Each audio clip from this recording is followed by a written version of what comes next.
Good morning class बच्चों। ये आपका चैप्टर है फायर एंड आइस। एक पोइम है रॉबर्ट फ्रॉस्ट की। ठीक है, आपकी एक रॉबर्ट फ्रॉस्ट की पोइम डस्ट ऑफ स्नो अभी आप पढ़ चुके हैं। सेकंड है fire and ice. Fire means आग एंड आइस मीन्स और बर्फ। आग और बर्फ, इसे रॉबर्ट फ्रॉस्ट ने ही लिखा है।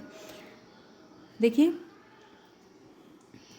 इसमें पोइट ने आग आग को हमारी जो इच्छाएं हैं, जो लालसा है, उससे यानी डिज़ायर से सिंबलाइज किया है, उसका प्रतीक माना है। उसी तरह से आइस को हेट्रेड यानी घृणा का प्रतीक माना है। तो देखते हैं इसको। सम से the world will and in fire. Poet कह रहे हैं कि सम से, कुछ लोग कहते हैं, द वर्ल्ड ये दुनिया, ये संसार, विल एंड खत्म होगा इन फायर आग से, है ना। कुछ लोग ये मानते हैं कि ये दुनिया आग से ख़त्म हो जाएगी। सम से इन आइस, जबकि कुछ लोग ये मानते हैं कि ये दुनिया आइस से यानी बर्फ़ से ख़त्म हो जाएगी। फ्रॉम वॉट, ये तो थी लोगों की बातें, दूसरे लोग क्या सोचते हैं। इन दो लाइंस में कवि अपने बारे में बताते हैं।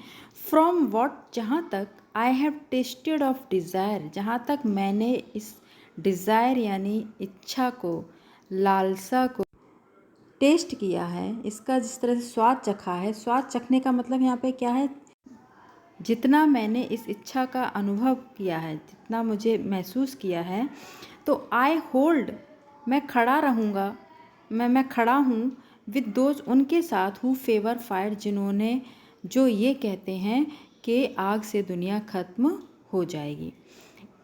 इसका मतलब क्या, देखिए, एक राइटर थे डांटे, उन्होंने, उनकी एक कंपोजिशन थी इन्फर्नो, उसमें उन्होंने 9 सर्कल के बारे में बताया है। नर्क के 9 सर्कल, 9 सर्कल के बारे में बताया है।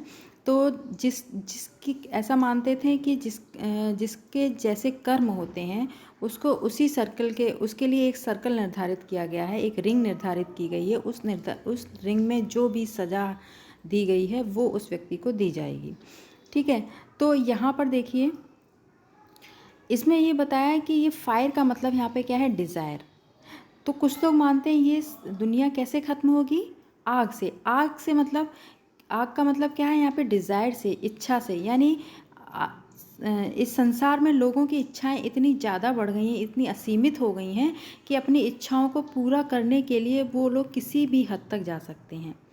और एक समय ऐसा आएगा जब ये नहीं इच्छाओं से ही, मतलब इन इच्छाओं के कारण लोग इस तरह के हो जाएंगे, उनका नज़रिया ऐसा हो जाएगा कि उन्हें किसी की भावनाओं से कोई फ़र्क नहीं पड़ता, और वो सभी की भावनाओं को कुचल कर आगे अपनी इच्छा को पूरा करेंगे, जिसकी वजह से ये दुनिया एक दिन ख़त्म हो जाएगी। तो कवि कह रहे हैं कि अभी मैं उसी दुनिया में हूँ और मेरे अंदर भी इच्छाएं हैं, तो मुझे ऐसा लगता है कि हाँ, इच्छा से ही, यानी इच्छा से ही ये जो संसार है ऐसे लोगों से ख़त्म हो जाएगा। मतलब एक दिन इतनी अति होगी इस चीज़ की कि ये दुनिया बिल्कुल ख़त्म हो जाएगी। अब देखिए नेक्स्ट स्टेंजा में, बट लेकिन, if it had to perish twice, it का मतलब यहाँ वर्ड से है, इस अर्थ से है। अगर ये संसार had to perish, perish means death, ख़त्म होना, डेथ मीन्स पेरिश यानी फिनिश। तो अगर it had to perish twice, अगर इस दुनिया को 2 बार ख़त्म होना पड़े, यानी अगर ये दुनिया एक बार तो ख़त्म कैसे हो सकती है, फायर से, डिज़ायर से, ने अगर दूसरी बार अगर ख़त्म होती है, तो आई थिंक, मुझे लगता है, I know enough of hate to say that for destruction ice is also great and would suffice. तो मुझे लगता है कि इस दुनिया में नफ़रत भी कम नहीं है, वुड सफाइस, पर्याप्त मात्रा में है, इतनी अधिक मात्रा में नफ़रत है। नफ़रत का यहाँ पे आइस से, आइस यानी बर्फ़ को नफ़रत का प्रतीक माना गया है। तो मतलब इतनी अधिक नफ़रत है कि वो, ये नफ़रत इस दुनिया को तबाह कर सकती है, डिस्ट्रक्शन यानी उसका विनाश कर सकती है।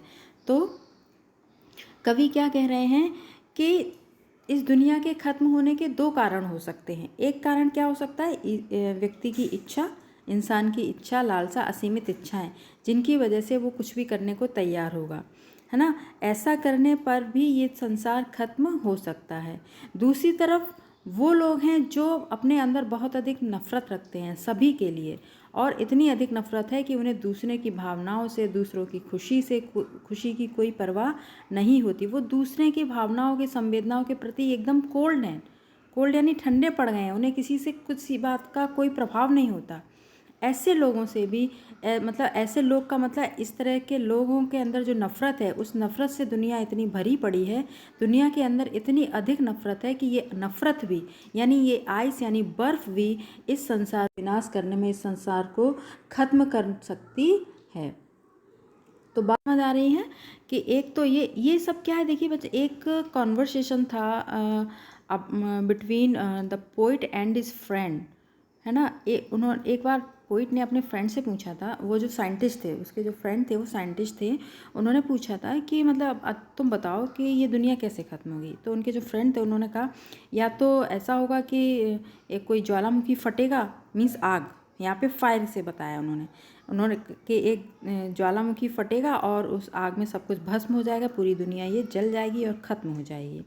या फिर उन्होंने कहा दूसरी बात, या फिर ऐसा हो सकता है कि कोई एक आइस एज आए, ऐसा युग आए जिसमें सब लोग मतलब सब कुछ बर्फ़ से जम जाए और दुनिया एकदम ख़त्म हो जाए, जम जाएगी यानी वो सब खत्म हो जाएगा।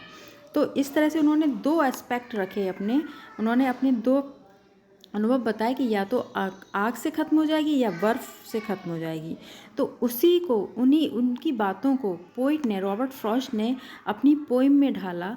तो उन्होंने उन्हीं की बात को, देखिए सेम जैसा उनके फ्रेंड ने कहा कि सम से would the world will and in fire, की तो वैसे ही रॉबर्ट फ्रॉस्ट ने भी लिखा कि कुछ लोग तो कहते हैं कि दुनिया आग से ख़त्म हो जाएगी। आग का मतलब यहाँ पे फायर कैसे सिम्बलाइज किया गया है, इच्छा से, यानी डिज़ायर से, कि यानी इंसान के अंदर इतनी अधिक इच्छाएं हैं, इतनी अधिक लालसा है, कभी ये चाहिए, कभी वो चाहिए, है ना। अपने जीवन को मतलब सुखमय बनाने के लिए, आराम देने के लिए अपने आप को किसी भी हद तक जाने को तैयार रहता है। इस तरह से अगर इस तरह संसार में ऐसे लोग अधिक हैं तब भी ये दुनिया नष्ट हो जाएगी। दूसरी तरफ उन्होंने कहा, और पोइट ने कहा कि दूसरी बात ये कि अगर ये दुनिया आग से ख़त्म होती है, यानी ऐसे लोगों की वजह से भी ख़त्म हो सकती है, लेकिन अगर इसको दोबारा ख़त्म होने का दिया जाए, दोबारा अगर ये दुनिया ख़त्म होती है तो किससे ख़त्म होगी, नफ़रत से। नफ़रत को किससे सिम्बलाइज़ किया, आइस से। आइस यानी बर्फ़, यानी इस संसार में ऐसे लोग भी बहुत हैं जिनके अंदर नफ़रत है, जो कोल्ड हैं, एकदम ठंडे हैं, किसी की भावनाओं के प्रति, किसी की संवेदनाओं से उनको कोई भी सरोकार नहीं, कोई मतलब नहीं। ऐसे लोग भी भरे पड़े हैं इस दुनिया में। तो ऐसे लोग कौन कहलाते हैं, जो दूसरे लोगों से नफ़रत करते हैं। भाई नफ़रत करेंगे तभी तो उन्हें किसी दूसरे की इमोशन से, दूसरों की संवेदनाओं से, दूसरों के भाव से, दूसरों के फ़ायदे नुकसान से कोई फ़र्क नहीं पड़ता। उनकी इमोशन हर्ट हो रही हैं, क्या हो रहा है उन्हें कोई फ़र्क नहीं पड़ता। ऐसे लोग कहते हैं ना, बिल्कुल ठंडे हैं, उन्हें किसी बात का कोई प्रभाव नहीं पड़ता, चाहे जो होता रहे। तो इसका मतलब क्या है, जिन लोगों के अंदर बहुत अधिक नफ़रत है ना, तो इस नफ़रत से भी ये दुनिया ख़त्म हो सकती है। यानी इस दुनिया में इतनी नफ़रत, पर्याप्त मात्रा में नफ़रत है जो कि इस दुनिया का विनाश कर सकती है। ठीक है बच्चों, आपको ये समझ में आ रहा है। बच्चों आप लोग इसकी रीडिंग लगाइए, फिर क्वेश्चन आंसर वगैरह बाद में मैं कल आपको सेंड